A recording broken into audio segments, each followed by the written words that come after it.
Good evening, ladies and gentlemen. Welcome to Atlantic Bushcraft Adventures. Tonight we are on episode 267, and we're going to do a little chatting about neurodiversity and nature. So, tonight you may have noticed that I have with me my lovely wife, Melissa. And Melissa has a little bit of a background in neurodiversity. I'm going to let her introduce herself and tell her credentials because she can do it much better than I can, mainly because she understands most of it better than I do. So I am an early childhood educator, as most of you probably already know if you've seen any episodes that I've been on before. So I come on to talk a lot about children and play, the benefits of play and risky play and adventure play for children. That's kind of where my expertise started out at. And then we introduced our own neurodivergent child into the mix, as again, I'm sure most of you have heard if you've listened to more than this one podcast. So that led to me kind of specializing in neurodiversity and education. And then it kind of spiraled into me now educating, teaching, leading professional development seminars and sessions for educators around the Maritime provinces. And I've probably trained about 500 educators at this point in the last couple of years about neurodivergent children and how to best support them in our early learning environments. So that's not exactly what we're talking about tonight, but that's kind of my background. So yeah, like I said, brings a significant amount of background into this. And honestly, what sparked this whole conversation for me is, one, I get to rely on Melissa a little bit and draw on her expertise because, once again, she does have a very strong background in this. She's going to give you factual information, as well as it's going to be backed up with a little bit of personal experience, as she said there, too. So it's not just repeating what she has read in books and stuff like that, which I do know, as a lot of our bushcrafting brethren out there and sisters understand, is there is a lot of book talkers. It's good to have a little backing and background in this as well, not only with the children, but once again with the neurodiversity.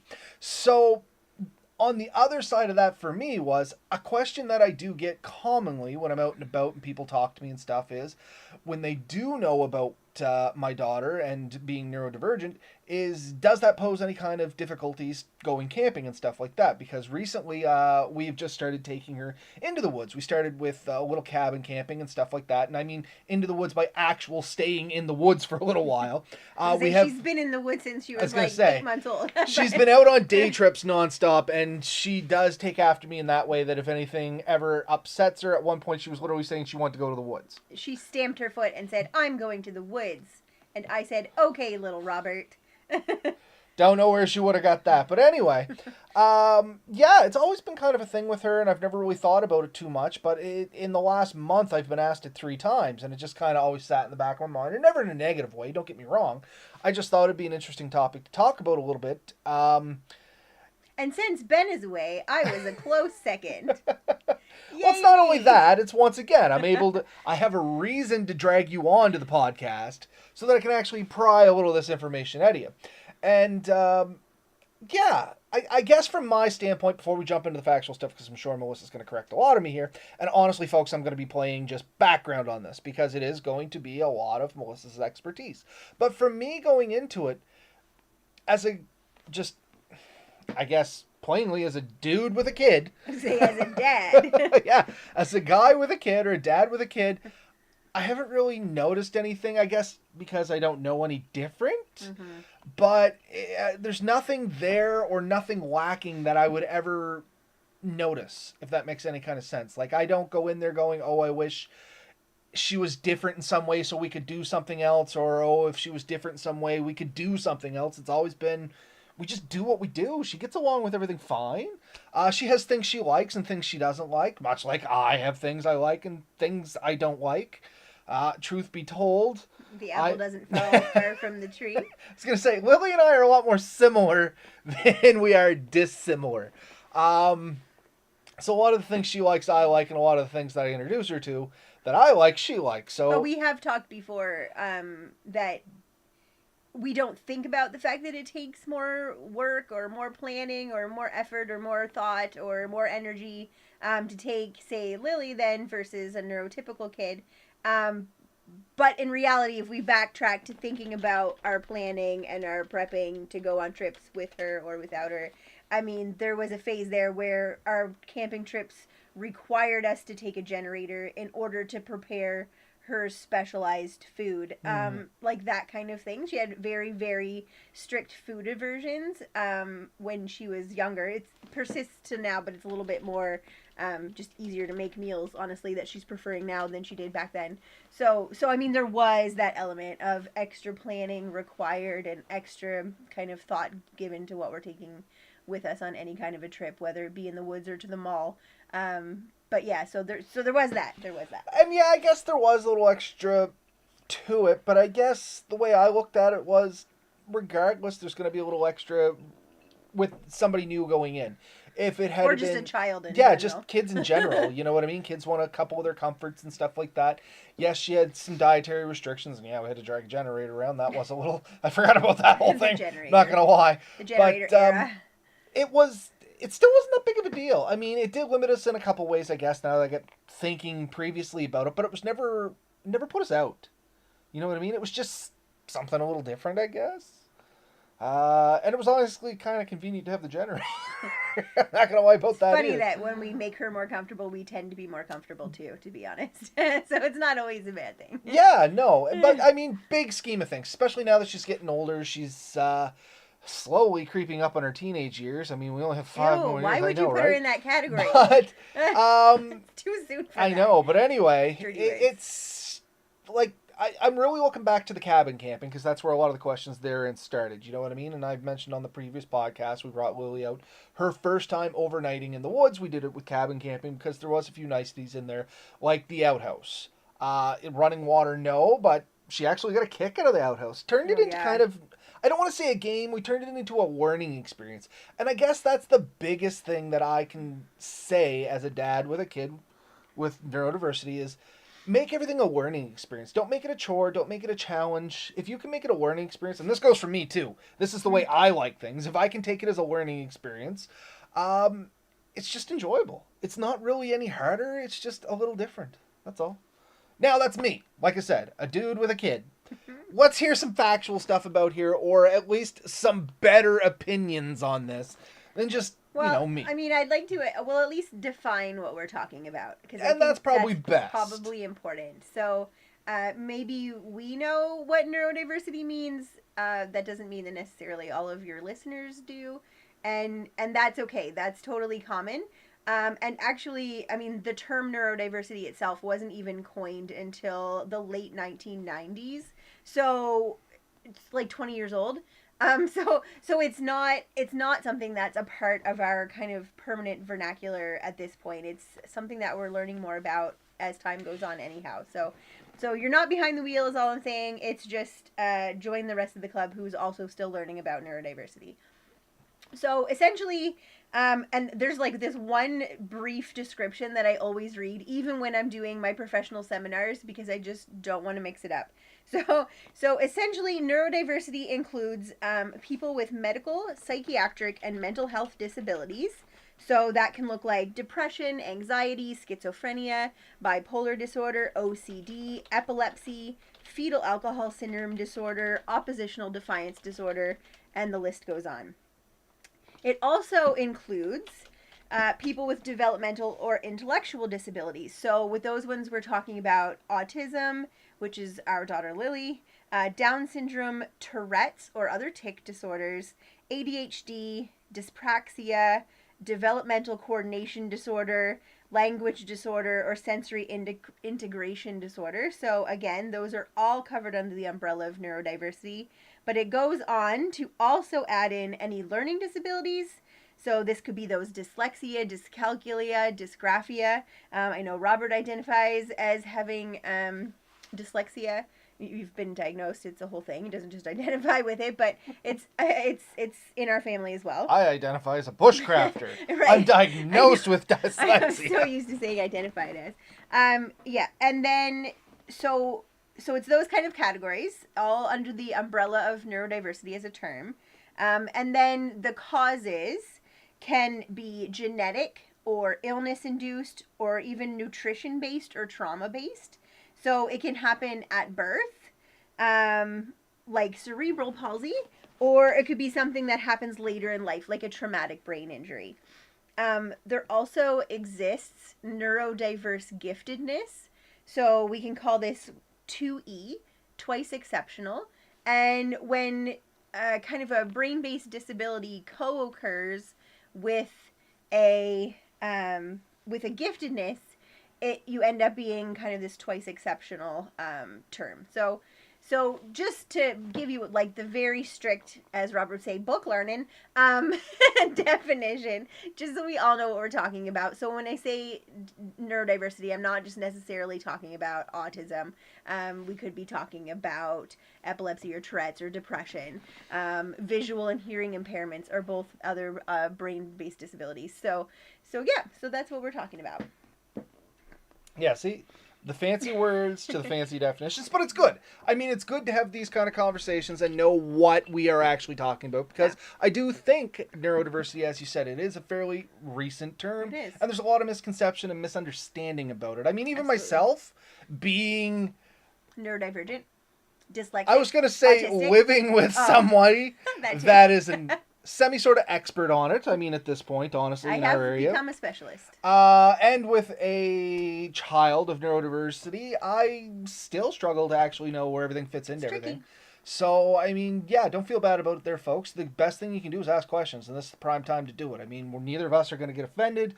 The idea is to educate. And hopefully, most other people out there are the same kind of manner. So if you have any questions about this, if you're shy and asking and stuff like that, by all means, shoot a private message, one-on-one, anything that really you want to.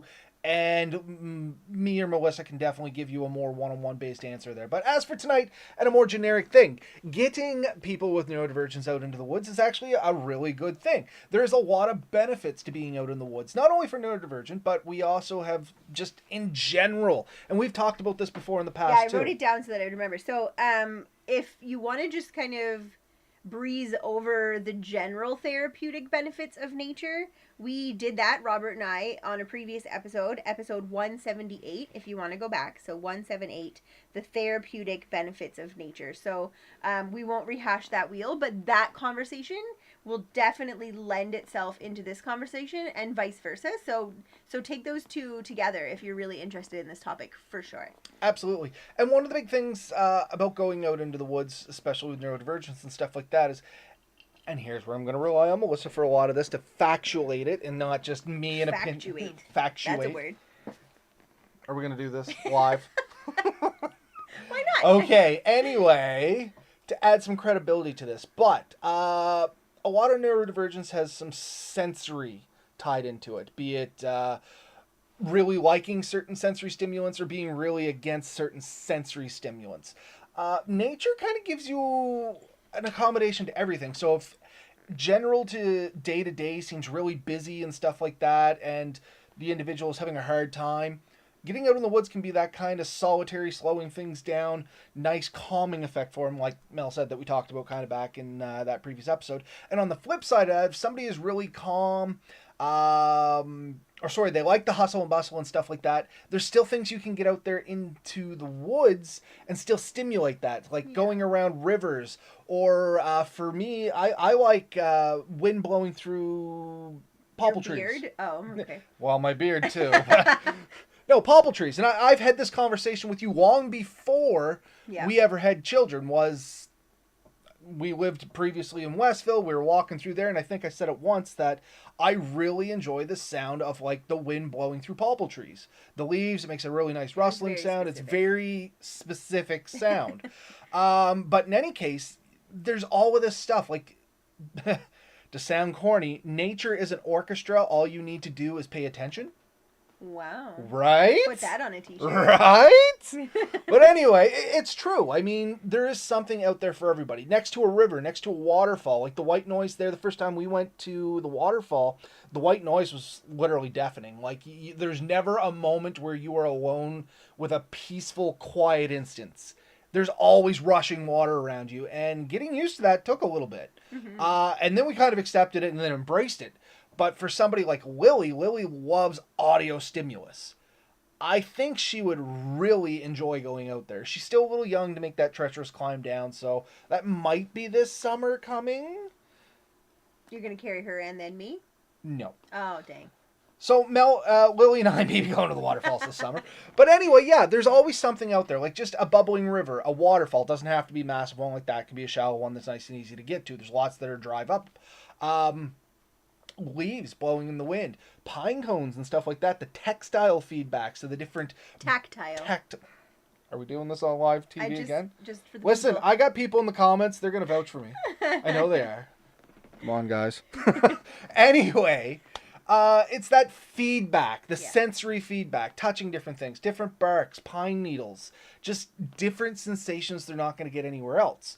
Heck, ask any bushcrafter out there. We do that. We walk around and we'll feel different grasses. We feel different needles and leaves just to have that information in our brains and reservoirs. At least I do. Maybe I'm weird. Anyway, but I know other people do it. I've seen them do it. You've done it. Yeah, and I I'm not mean, disagreeing. it's just... It's good stuff. There's a lot of good stuff out in nature. It will calm where it needs to be calmed, and it will titillate. What's the Stimulate? stimulate? I know, but it was titillate. I think is what I was going for. But anyway, it will stimulate where required as well.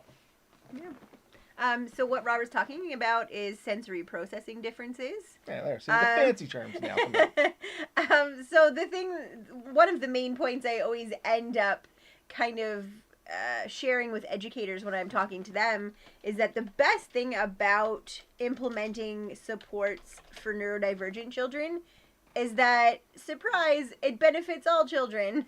And the same can be said about this. So everyone experiences their life through their senses. We just know that neurodivergent individuals, child, adult, what have you, has sensory processing differences. It's one of the most common shared traits between all of those, diagnoses I already listed off for you. One of the kind of key components is that there's some kind of a sensory processing difference that's usually in all of them. So the best part of that is that we know that, so we can use it to our advantage to help facilitate really kind of all aspects of health and well-being for children or for adults. Yeah. Okay. I just wanted to make sure that's where the... I have more about sensory as you see the eyes gloss over, that's me going, there's a lot of big words here that if I tried to say them, I'd probably screw them up. My dyslexia's going to kick in. I'm going to lose the meaning anyway. Right. And you were talking about like that kind of seeking out sensory stimulus and kind of avoiding it. So we call this a sensory profile. And you can be sensory avoidant, pretty self-explanatory. You can be sensory seeking, or just for fun, you could be a mixed bag, and we call that a mixed threshold. I thought you were going to call it a mixed bag, and I was going to be like, wow. It's a fun kind of combination of the two, which makes it a little bit more challenging sometimes to get to the bottom of things. But ultimately, what it means is that their sensory systems will seek out certain stimulus or kind of naturally repel away from certain sensory stimulus. And the interesting thing about this is that usually my next step when I'm talking to educators would be, okay, we will figure out their sensory profile, so whether they're avoidant or seeking, and then we'll use that information to determine their sensory needs, how best we can facilitate them seeking or avoiding those things. And then how we do that is through what we call a sensory diet. So a sensory diet has nothing to do with food. It's about kind of activities that you can integrate into their learning environments that kind of just provides opportunities for them to do those things. So I'll go through this whole spiel. We'll do like worksheets about, figuring out sensory profiles and how best to facilitate them with sensory diets. And then at the end of all of that, it always ends with when all else fails, go outside.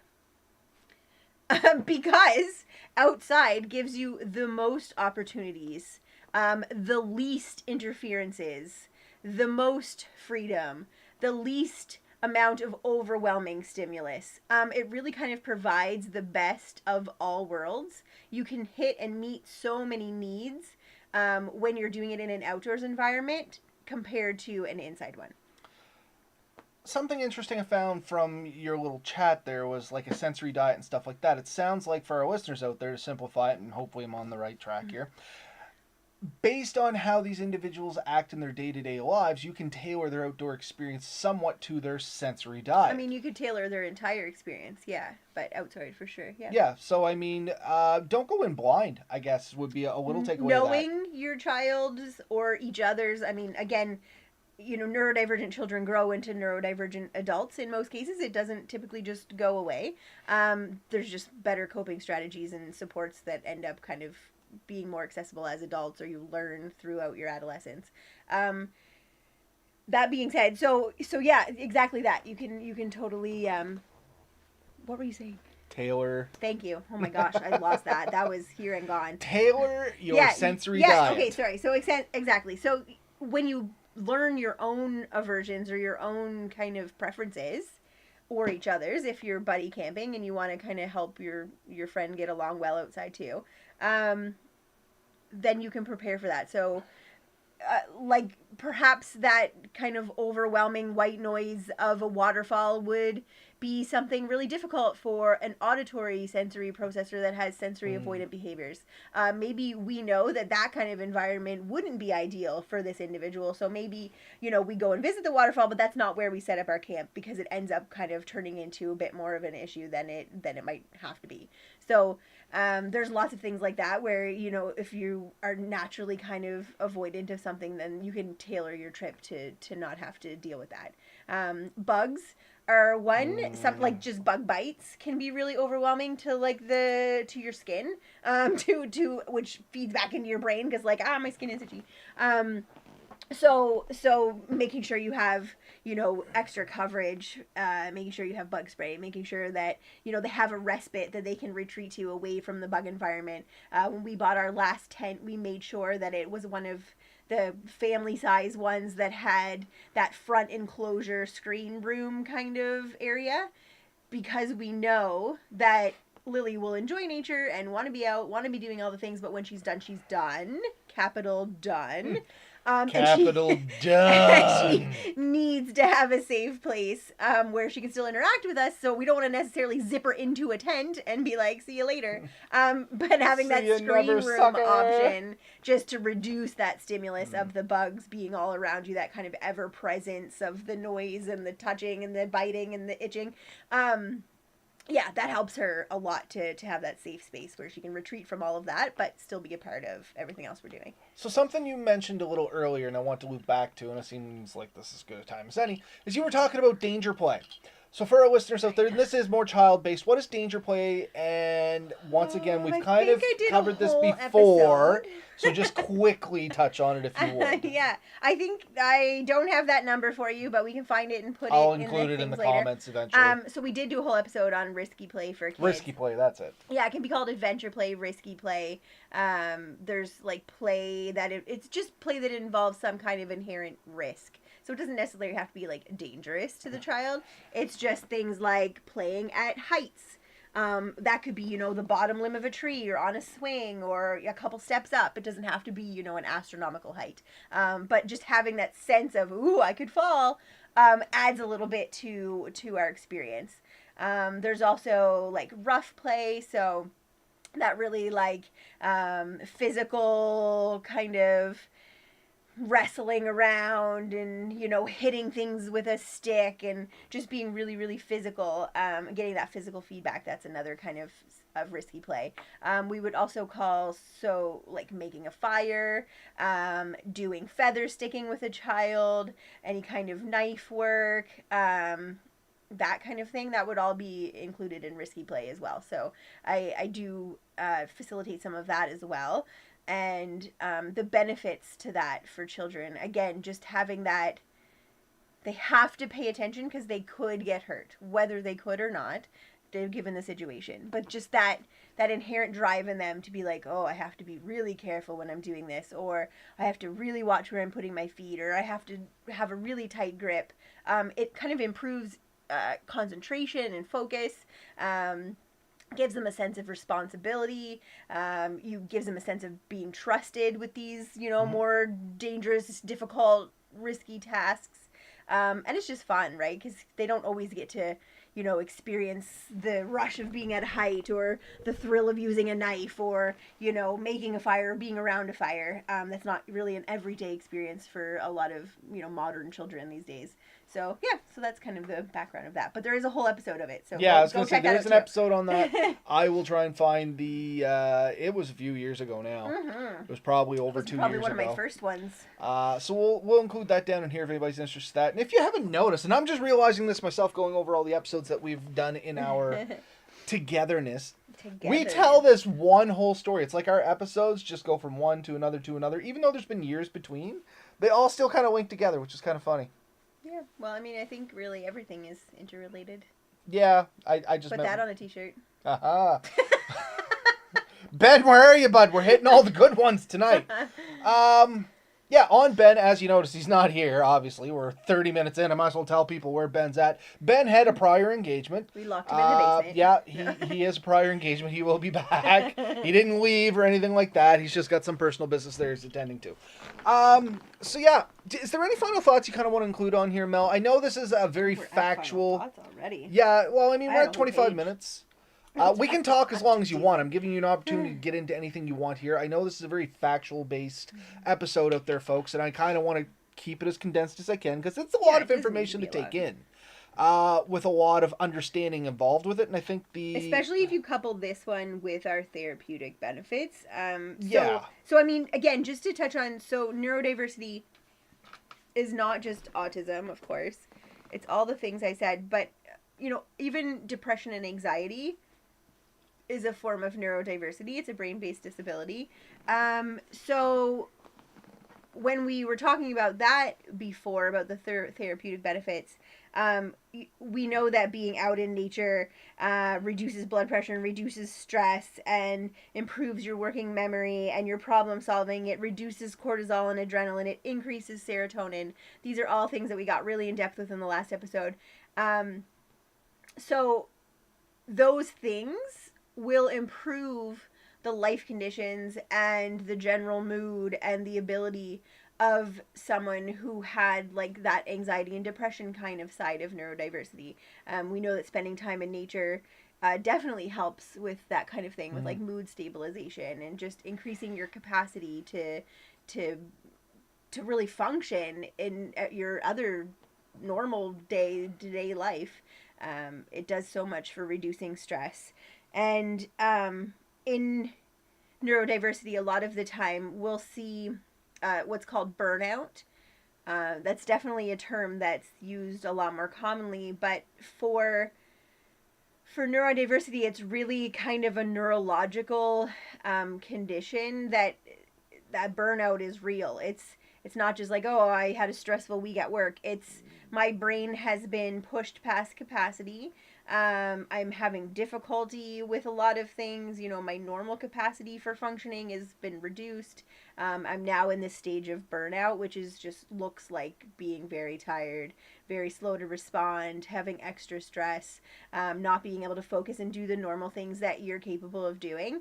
So that's really real. And we know that being outside in whatever capacity, be it adventuring or hiking and all those things that we like to do, or even if it's just sitting outside in a rocking chair, that just being outside really impacts your brain in a very meaningful way and helps to restore your brain back to having much better functioning. So if you're experiencing that burnout and that drag and that not being where you're normally at as a baseline, then having that time to disconnect and be outdoors will really help you a long ways towards correcting that and getting yourself back on track. Yeah, so once again, it's good for everybody. There's lots of room out there for neurodiverse people. And I get, once again, that was the main point I wanted to make out of this whole thing. Bringing Mel on for the factual sides of this. The super factual things are, if you're diagnosed with a neurodivergent condition and you're planning to take some time in the woods, then what you really need to do is make sure that you take any medications with you that you normally take and take them at the same times, right? That's important. We have to remember to take our medications with us even when we're outside. You need to know your own limits and your own capacities, and know the limits and capacities of each other. So whether it's him and I, or it's us and our daughter, or you and your families, or you and your friends, knowing, just like it's important to know, like if you have an allergy and we're going out together, like I should be able to know that you have an allergy and be able to help you look out for that. Same thing. If I know that you have this condition that affects your sensory processing, or your ability to problem solve, or your vision, or if you might have a seizure, those are important things to know about before we go trek in the woods and to be prepared for. So that's like the very kind of nuts and bolts of it too. Absolutely. And the only thing I would throw into that is if you are taking a neurodivergent person in, specifically or especially, I guess more readily, if they're younger, have escape routes. Yeah. That's the number one thing I've learned, I guess, is have backup plans and escape routes. Much like safe places. Exactly. Safe places. If it is out in the woods, maybe bring a set of earmuffs. Sometimes they just need to be alone with their own thoughts. I mean, Lily's like that. Sometimes she just needs a second to be in her own head, honestly, because a lot of, specifically with my daughter at this point, is her internal voice is nonstop, and she says a lot of what she thinks, and sometimes she just needs to be alone with her own thoughts without anything else rushing in, and we have a set of earmuffs for her, and I mean, it is what it is. She knows when she needs them. I've noticed it's significantly less now than it was when she was younger. She's learning to regulate herself a little bit better, along with the proper medication and stuff like that she's now receiving as an older child. But yeah, have some escape routes, and I kind of smiled at it. It's kind of jokingly, kind of seriously, like actually have those backup. Yeah, both safety physically nets. And metaphorically. Yeah. You really need to know anywhere along your journey how you can cut this shorter and get out. Physically, like we need to exit this situation. And then metaphorically, so just also like, okay, we have a plan for that. We have a plan for this. If this happens, we have this ready to go. So yeah, both things are very valid and very important to consider. Like I said, it could include epilepsy and other tic disorders. So if you're somebody who's prone to seizures, like at least be prepared for that. Mm-hmm. Make sure that you have somebody with you. Make sure that, because it's not always us taking someone with neurodiversity into the woods. Maybe you're the one with the neurodiversity and you just are wondering how best to accommodate yourself. So maybe in that situation, you don't go camping alone. You have somebody with you. If you have visual or hearing impairments, you're going to be more aware of your surroundings, and maybe again you might need a buddy to be able to guide you. Although we do know that being outside improves eyesight, so I'm not saying that'll cure every blindness condition that there is, but especially for children who maybe have a progressive eye disease, certainly spending more time outside might slow that down. We know that from research that we can improve eyesight by being outside, and we can even prolong the progression of eye-based disorders. So that's something else too. That's kind of neat. Yeah, it is. It is really interesting. Yeah, so there's a lot of proactive things that we can do to kind of prepare ourselves or each other to be our best selves and our most safe and our most ready and willing to go do it. Why are you firing a Nerf gun? I play with stuff all the time. I'm sitting here. Anybody that has watched this, anybody that's watched one of my episodes knows I am always playing with something. Be it the Nerf gun. I made a paddle out of a popsicle stick one day. I mean, I'm always playing with something. Anyway, good comment here from the side, the drifting spore, Steve. I always say when I'm out in the woods that I'm breathing it in and taking it all home with me, and there's truth to that. Yeah. Like, you take that and once again, this is all covered in our previous episode, I'm not going to hark on it too long, but you reset yourself by being out in the woods, and you do take that home to make you function better in your day-to-day life, like Mel was saying.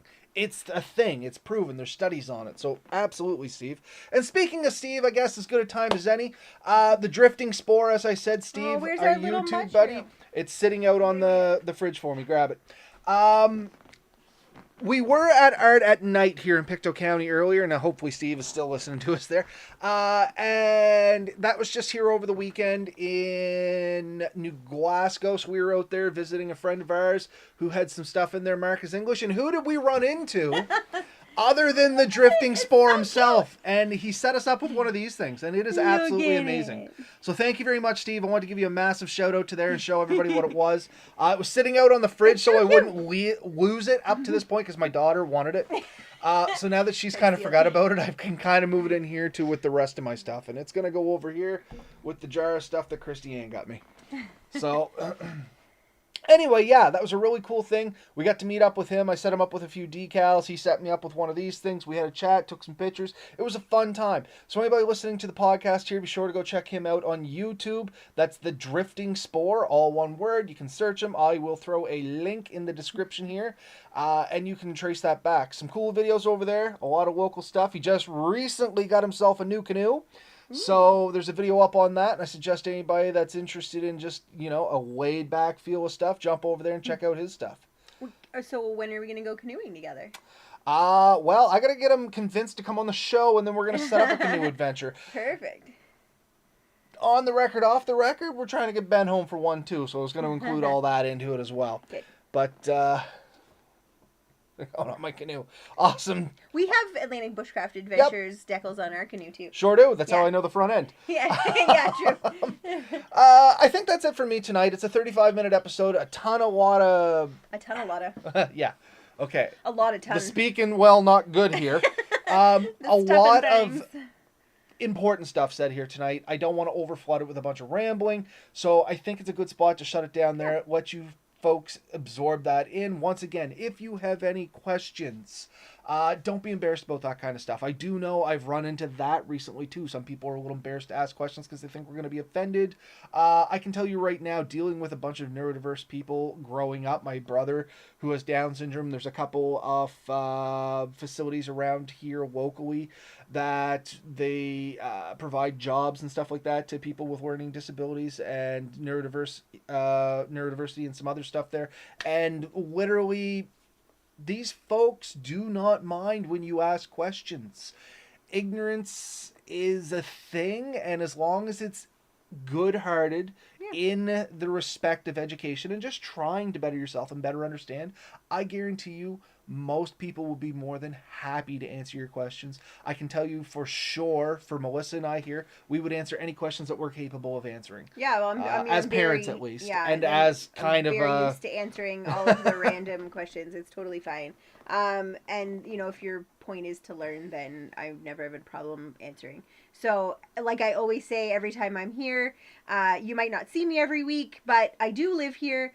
And if you need anything, if you have any questions, if you want more info, if you have a topic request that you think I can probably tackle now that you know what I'm into, please don't ever hesitate to reach out to Atlantic Bushcraft Adventures. I am in the background 99.999% of the time, and I am more than happy to jump on, whether it be for 5 minutes or for a whole episode, or just to answer an email or a private message or a comment. So please do not hesitate. You can always reach me here, even if you don't always see me here.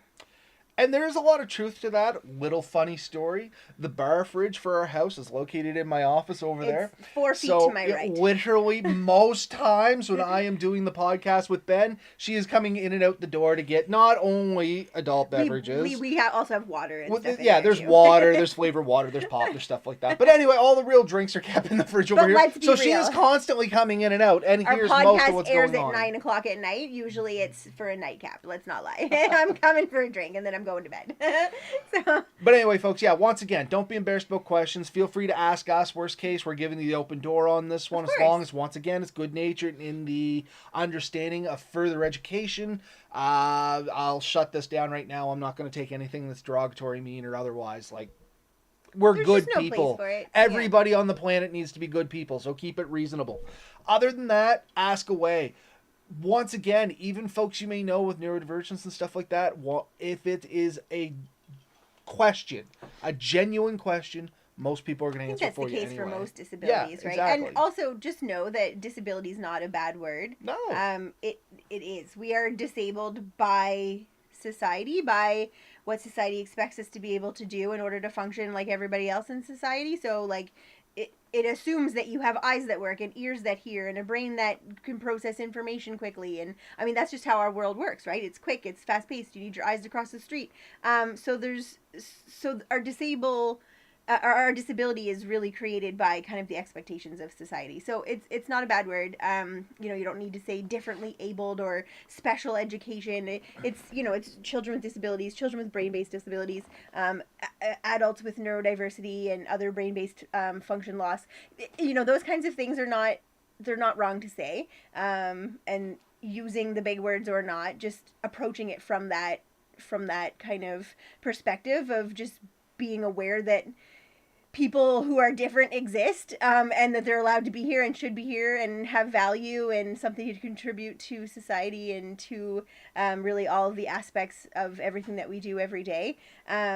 If you start from that spot, you're not going to come from a bad place, right? Exactly. So just being accepting and not only that, but in my case, I'm just actively advocating. So yeah, I'm happy to help on that end. So yeah, if you want to get a hold of us, shoot a message on this video, or you can go to atlanticbushcraft.ca or look for Atlantic Bush. I guess on this side, everything's backwards here. I'm used to pointing at Ben. Go to Facebook, search Atlantic Bushcraft Adventures. You can find us on Twitter. It's ABA_Bushcraft. I think that's Instagram, Atlantic Bushcraft. Yeah. I know we're on, I think technically we have a TikTok account. I don't know the first thing about TikTok. That's Ben's avenue, but I'm pretty sure we're on TikTok. Get enough likes on this video. I'll make Robert do a TikTok dance. No, I have. I don't know the first thing about TikTok. Anyway, we're out there. You can get a hold of us. Just Google Atlantic Bushcraft Adventures. Somewhere along there, you're going to be able to reach out to us. By all means, do it. Worst case, jump on Facebook. Find us, like I said there. Shoot us a private message. That's one-on-one. And we'll leave it at that if that's what you need. Anyway, folks, get out there, have fun, get dirty, play safe, be nice to each other, and you never know. Take somebody into the woods that's never been there before and show that it's not scary, that it can be fun, that it can be fulfilling. Have an adventure. Let us know about it. Have a good night.